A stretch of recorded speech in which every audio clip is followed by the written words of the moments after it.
আসসালামু আলাইকুম ভিউয়ার্স, ভোর 6:30 বাজে। Welcome to health easy recipe.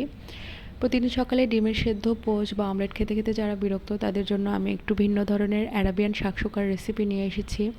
মোটা করে কাটা টমেটো, আস্ত রসুন, পেঁয়াজ এবং এক টুকরো আদা আমি অল্প একটু লবণ দিয়ে একটি প্যানে ভেজে নিচ্ছি। অল্প একটু ভাজলেই হবে, চাইলে আপনারা কড়া করেও ভাজতে পারেন।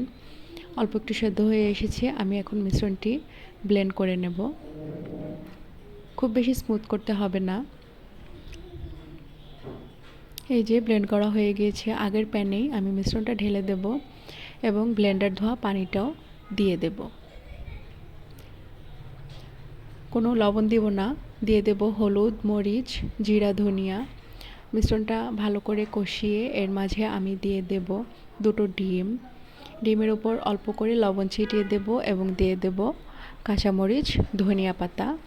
2 মিনিট জাস্ট সেদ্ধ করতে হবে সব কিছু, তাহলেই তৈরি হয়ে যাবে একটু ভিন্ন স্বাদের অ্যারাবিয়ান শাকসুকা। এই যে আপনারা এটি রুটির সাথে খেতে পারেন, পরোটার সাথে খেতে পারেন বা এমনিও চাইলে খেতে পারেন।